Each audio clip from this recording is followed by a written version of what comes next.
we're back with another As Foretold video, but this time I'm going to try not to screw it up. So once again, we have an As Foretold deck that puts creatures into the graveyard and then brings it back with Living End. And in our last As Foretold deck, we had 2 Urabrask, which worked well because it gave our creatures haste. And even though its second ability worked fine when we played it, there was a recent rule change with its second ability, so recent that Magic Online hadn't incorporated it yet into the game. And the new rule is that your opponent's creatures do not enter the battlefield tapped if they come back at the same time as Urabrask. So new rulings on old cards usually don't happen, but in this case it did. And the card still works well in the deck because it does give your creatures haste still, but it's kind of a bummer that the tap thing doesn't work because it was working pretty well when we used it before. So we're taking it out and instead putting in 2 Dragonlord Kolaghans. And honestly, the card's so good that I really wouldn't consider it a downgrade because it also does really good things. It also gives your creatures haste just like before, but on the upside, instead of being a 4/4 haste creature, it's a 6/5 haste creature with flying, so better standalone card. And its second ability is pretty good, which says whenever an opponent casts a creature or planeswalker spell with the same name as a card in his or her graveyard, that player loses 10 life. And because Living End dumps things in the graveyard, it works pretty well with Kolaghan, so the deck works just fine without Urabrask. Another big change to the deck is that we got rid of our Gisela, which doubles all damage done to your opponent and their permanents, and halves the damage done to you and your permanents. Also, Shocklands don't deal damage, so if you watched the last video, you'll probably know what I'm talking about. And in place of Gisela, we have a Terastodon, which is a very flexible card. When it enters, you can choose up to 3 target non-land permanents. You destroy those permanents and replace them with a 3/3 elephant token for each one. So you can be aggressive with it, turn 3 of your lands into 3/3 creatures, which is probably fine because you have As Foretold, so you don't really need lands at that point. Or you can use it defensively and destroy your opponent's lands and prevent them from board wiping you. So all around, really flexible card, and it can also destroy things like Ensnaring Bridge, so it's pretty good. Plus, if the Dragonlord's in the graveyard and you get Terastodon back, you can target your own lands, make those 3/3 tokens, and from Terastodon alone, that's 18 damage, so it's pretty good. Moving on to the sideboard changes, our last version had 4 Vexing Devils, which made sense because going into game 2, our opponent wasn't expecting creatures, they're expecting a lot of graveyard stuff, so Vexing Devil worked, but even with your opponent bringing in a bunch of graveyard hate, Bloodghast is still the more efficient card, I feel like, just because with all the discarding stuff that we have, being able to get Bloodghast out early game is a pretty big deal. And even if the opponent does have graveyard removal, Bloodghast can still function with the fetch lands, so definitely an improvement there. And that's all the changes made to the previous version. The last version did well, but I'm interested to see how well this version does and to see just how far these improvements go. So we'll have to see. So enough talk, let's get to the gameplay. But first, if you like videos like this and you want to see more, be sure to subscribe and also let me know in the comments what videos you want to see next. But without further ado, here's the gameplay and I hope you enjoy. Opening hand looks pretty good. We'll keep it. Ah, no. Erg. At least we have 2 of them. We'll probably take both knowing our luck though. Yep, there goes one. So start off with Faithless Looting, and there's the combo, but I'm sure there'll be more discards, so get rid of these 2. Street Wraith, hope for a hollow one. You're not hollow on. All right. No more discarding, no more discarding. 1 discard card's enough, man. Yes, 1 is enough. Okay, cool. There's a land. Can't do anything this turn, so we'll pass. No discarding, no discarding. Opponent swings in, no blocks. It's Liliana. Oh yes, please make discard. Make discard. Yes. Oh, dreams really do come true. Rah. Get a land, back to our turn. And even if you did take the As Foretold, we got a Karazev now. But here's As Foretold. Here's Living End. Naming, I think we gotta go with white. And first we gotta get rid of one of these as well. And swing in. Oh, there's the concede. Too bad. So on to game 2. Going to game 2, we're going with our second strategy and try and throw them off. So with that, let's go to game 2. I don't know about this one. Seems a bit iffy. Kind of depends on what we get with the Wraiths, but I guess if he has discard, it doesn't really matter. So we'll keep it. There's not much from the discard, so yeah. Come on, play the Hillspawn Bomb. Grafdigger's Cage. The funny thing is though that Grafdigger's Cage does not stop Living End because if you read it closely, it says exile first and then put into play. So it's not coming back from the graveyard. It's going from graveyard to exile to play. So yeah. So Street Wraith and hollow one free, but unfortunately we can't play anything. So pass back to our opponent.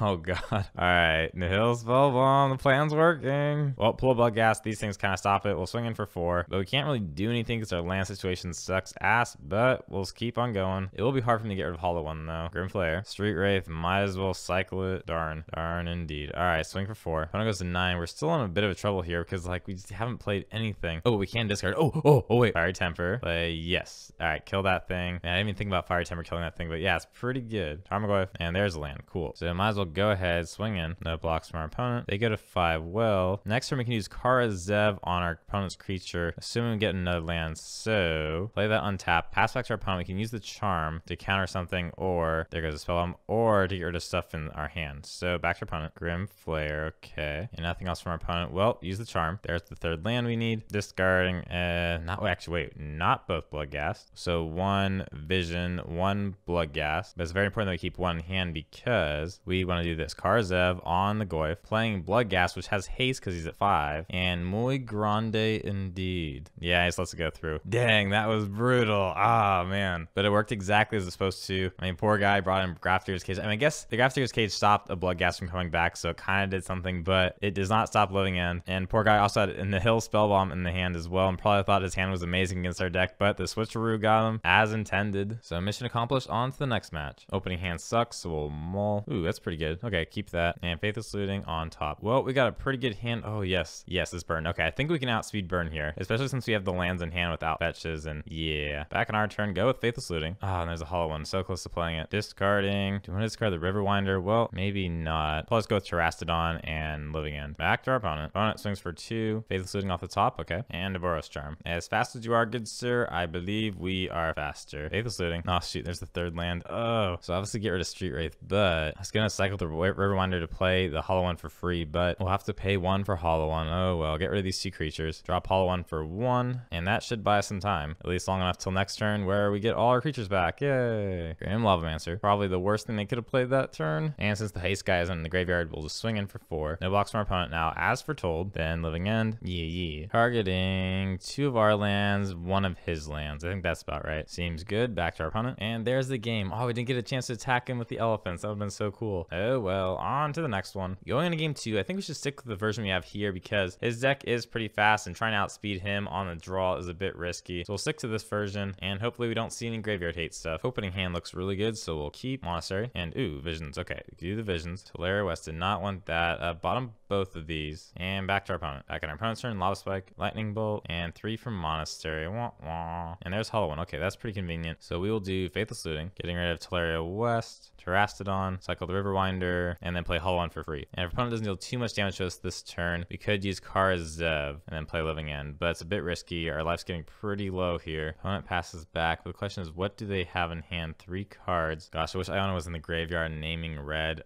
Well, swing in for 4. Opponent goes to 13, plays Scalding Tarn, fetch, and then go Zev, targeting Hollow One. Will our opponent respond to it? They could kill Hollow One. Nope. So Living End goes off. Now the question is, do we hit his lands or just hit our lands? That is a tough call. I think it's smart to hit one of his lands, the Inspiring Vantage, and then 2 of our lands. But he could do something in response to this, which he probably will. Yeah, Bolt. Okay, then back to our opponent. Can they get it? It's looking pretty good for them because they're at 5, but they do play that tapped. Okay, another land. Opponent suspends Rift Bolt and passes back. Okay, darn. Well, might as well go Faithless Looting. No, it's not good. But I don't think we need it. I think we can just swing in with everything because how? Okay, opponent could block here. Oh, but this would only be 11. Shoot. That's probably his way out.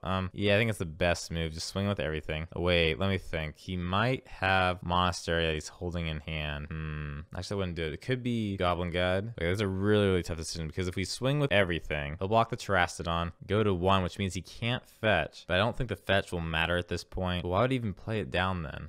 So if we don't attack with the elephant, he blocks Terastodon still and goes to 4. But if he has Goblin God in hand, then that might stop him from winning. So let's try. Let's do that. Opponent blocks, right? Opponent goes to 4. See if they can get out of this one. Ooh. So he's playing the fetch probably to thin the deck. If they pull a Bolt here or basically anything other than a creature, they win. So I'd say it's pretty likely that they win. See, they got it? Boros starting out, Lightning Helix. Yep, they got it. All right. Going to game 3, I still think we're better off sticking with this plan. So we'll stay with this current version and go to game 3. But knowing our luck, they'll probably have Relic on the opening hand, but whatever. Opening hand, nope. Mull, and it's pretty bad, but we'll keep land.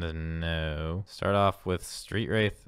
Street Wraith again. That's what we're looking for. Then cycle the Riverwinders. So play Hollow One for free. See, it was worth taking all that damage. Opponent uses Lava Spike, and there's Living End. Okay, so we will cycle the Riverwinder, swing in for 4, and back to our opponent. And what? Opponent passes back to us. We have 5 cards in the hand, and our life's pretty low. And we could use Zev this turn, but seems a bit risky. They could double bolt the Hollow One, so we'll swing in for 4. Man, oh man, do they have the double bolt in hand? I think it's worth the risk. Okay, let's go for it. Target Hollow One. Okay, it worked. All right, Living End. And that's a lot of creatures. See if our opponent can deal with it. Boros Charm. Okay. Bolt. Lava Spike. We're down to 1, and they concede. All right, I was getting a bit nervous there. I'm like, oh, what the heck? All right, pretty gangster. Pretty gangster indeed. Now on to the next match. Opening hand is pretty balls, so we'll mull. And yeah, we'll keep this. Ooh, and do we keep that on top? Because we do have As Foretold. Yeah, I guess we keep that on top. Start off with Faithless Looting. Discarding Iona, Pluto Delta, and might as well go Street Wrath as well. Street Wraith, and another Street Wraith again. Please don't be aggro for our opponent. All right, pass back to them. And opponent thought sees us. Well, there goes our hand.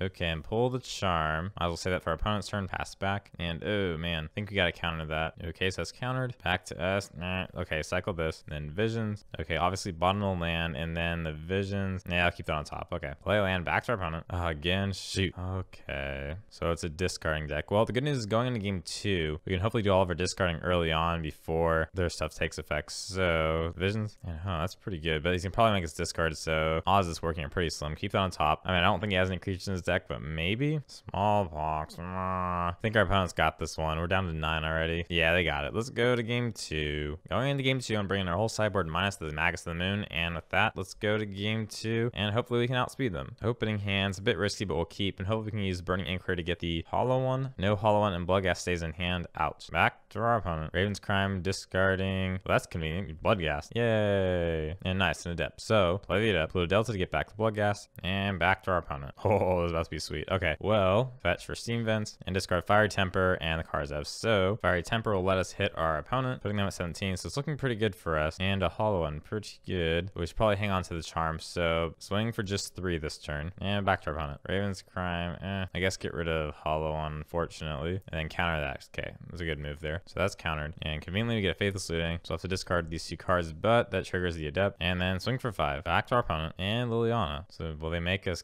okay. So, get rid of Bloodghast. That only buys them a turn, though. It's not that great. And what do you know? There's a land. Get back Bloodghast and then do Faithless Looting. So, we'll use the Bloodghast to kill Liliana. Or actually, we don't really need to kill Liliana. So, we'll swing both at him. Putting them at 4. Back to them. Okay, opponent drops Smallpox. Alright. Getting rid of Bloodghast and land. And there's Faithless Looting. So, unless our opponent has Fatal Push, which I doubt they boarded in. Yep, there's game. On to game 3. And I think we should keep the version of the deck that we have. It works pretty well against him if we get the Bloodghast. If he has Waste Not, though, it could be pretty difficult because every time he discards something, he gets a bonus. So, gotta watch out for that. But also, now that I think about it, Karazev's expertise is not really gonna work against him. So, I'll probably go with Magus Moon instead because at least it's a creature. So, with that, let's go to game 3. Opening hand could be good, so we'll keep... Oh, and it let us play first? Okay. Good with the visions. Nothing really good on top, but we do have 2 hollow ones now. And pass back to our opponent. The rack, okay. And how convenient. We get the charm. Oh my god. Oh my gosh. This is too good. Bloodghast, land, Street Wraith. And here comes 3 hollow ones.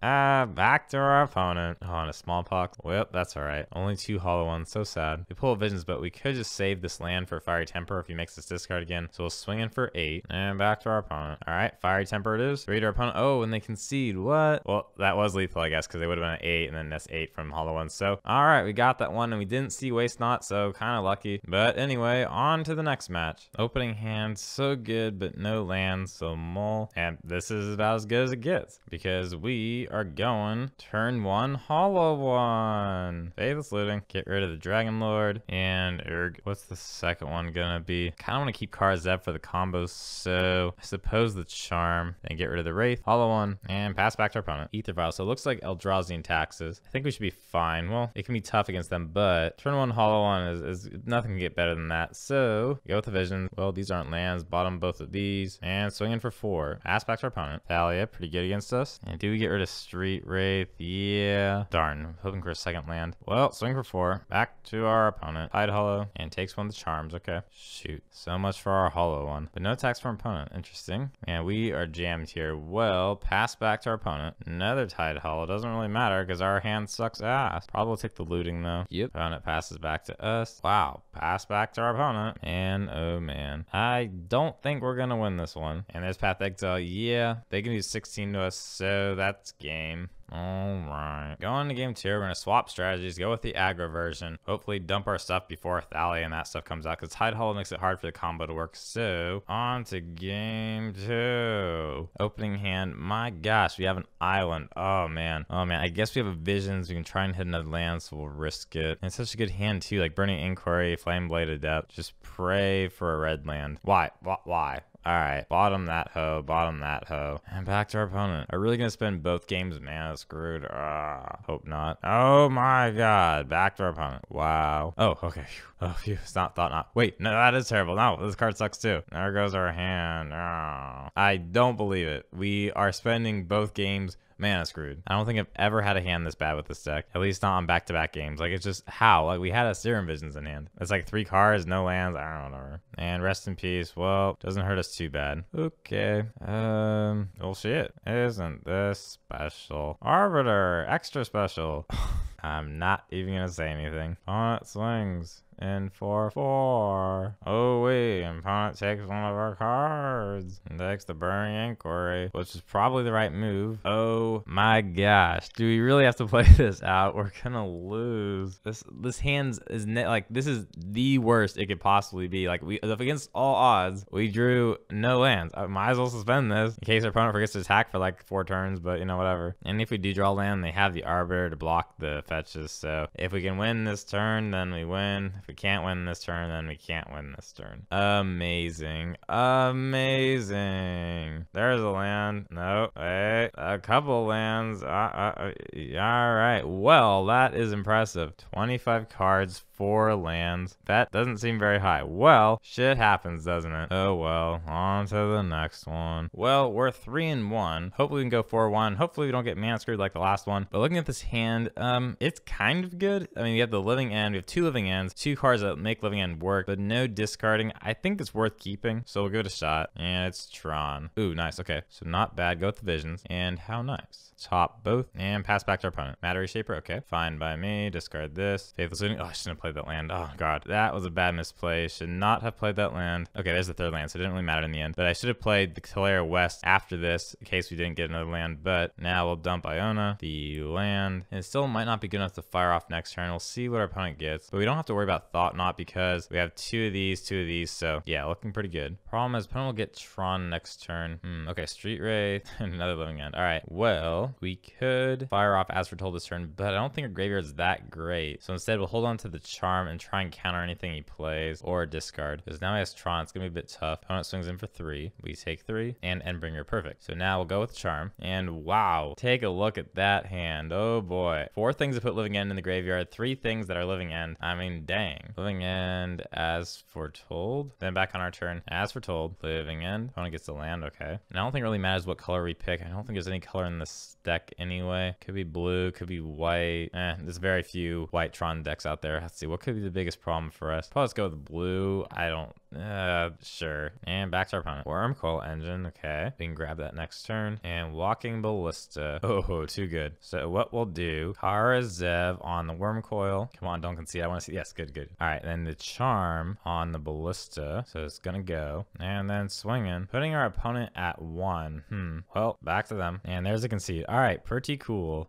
Going into game 2, I'm gonna get rid of the combo cards because you could just use Chalice for 0, and I don't want that. So we're doing the switcheroo and going to game 2. Oh, that rhymed. Yay. Opening hand, we got Magus of the Moon. Enough said. And nice. Bloodghast. Well, safest thing to do, Visions, because I don't want to risk pulling Street Wraith for the hollow one. So Vision. I guess 1 land on top because I want to make sure we hit the Magus on turn 3. Then back to our opponent. Opponent passes back. Go with the Looting. Dump Bloodghast. Visions. Now, do we play Hollow One or Flame Blade Adept? Yeah, I think Hollow One. Hollow One indeed. Man, back to our opponent. Opponent gets knows. Oh no. We're about to play the Magus. No. Maybe he won't take it.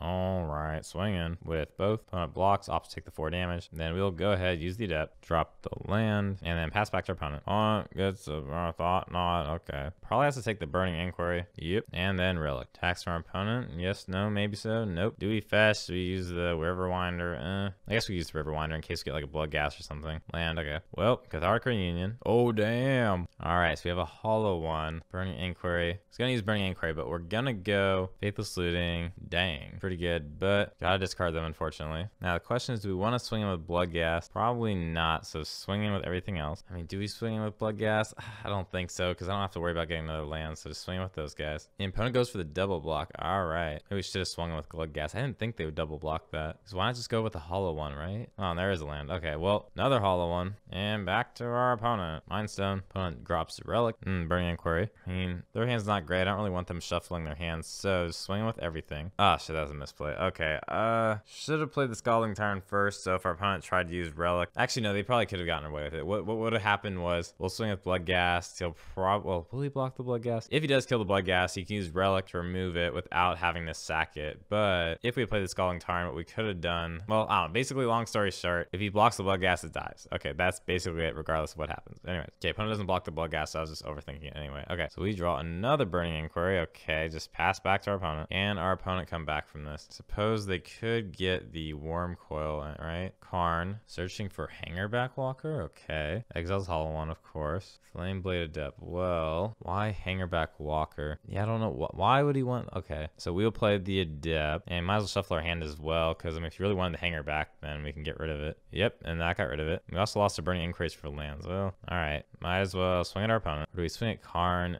Now swing at our opponent. Back to them. What shall they do? I imagine he's going to exile something. Opponent draws. Yep, and they exile that. Okay. Another relic. Wow, how many relics does he have? Then end of our opponent's turn. Might as well cycle the Riverwinder. Flame Blade again. And then swing at our opponent. Opponent goes to 2. Drop the Adept. And back to them. Opponent gets their last Tron land. How can they come back from this, though? And 2 cards in hand. What's in hand? Guess that's 2 card draws here. Probably going to use both. Yeah. And there's the match. All right. Well, 4 and 1's not bad. And the decks we played were pretty good. I mean, we had Abzan the first one, Burn the second one, discarding, which is semi-good in the third one. Fourth one was Eldrazi and Tax. The fifth one was Eldrazi. I mean, they weren't easy decks to go up against. Burn was pretty tough. And Abzan you'd think would be really tough because it has the discarding stuff. But the deck seems solid. I think this version is definitely a better version than what we had before. So I'm not really sure why I didn't think of Terastodon the first time around, because Terastodon's so good, especially when you give all your creatures haste. So there's a lot of things that slipped my mind the first time around, like even the Bloodghast. So like the Bloodghast, like of course it should be in the sideboard. Not sure why I thought Vexing Devil was better. I mean, Vexing Devil is pretty good and it makes sense because our opponent probably won't bring in Fatal Pushes against us going into game 2. So that's what I was thinking with Vexing Devil. But Bloodghast is just like, even if they have Graveyard Hate, Bloodghast can get around it by just keeping a fetch at the ready. So this deck here, it's pretty close to the best it's going to get, I think. Maybe there's some changes people can make to it. The deck is really flexible. I mean, these cards here could get swapped out for other cards. And I think that's kind of the fun of the deck, is that people can look at this deck and imagine what creatures they would put here instead. And overall, I think this deck was pretty successful. Now, I'm not sure if this deck is worthy of winning a GP because it can be inconsistent, as we saw in match 4 where we just drew nothing. But in case it does win a GP, let's just pick a name for it now, because when the Humans deck was made, there's that, you know, like that thing with what name they came up with for the deck. I mean, they could have come up with a better name. We've got a 5-color Humans deck here. Yeah. We're calling it Humans. So if this deck wins a GP, let's just pick a name. The name we'll go with is maybe Titties McFart Nuggets. Yes, that will be the name of the deck. So if one of you guys wins a GP with this deck, remember when they asked you what the deck is called? Titties McFart Nugget. And then everyone will sit back and be like, wow, of course it's called that. It makes total sense. But that about wraps up this video. I had a lot of fun playing in with Titties McFart Nugget. It's a pretty unique deck, and maybe we'll have to come back to this deck again in the future because it was so much fun to play with. But anyway, that's all for now. I hope you enjoyed the video, and if you want to see more content like this, be sure to subscribe and let me know that you want to see more videos like this, and also let me know in the comments what videos you want to see next. And as always, I hope you have a great day.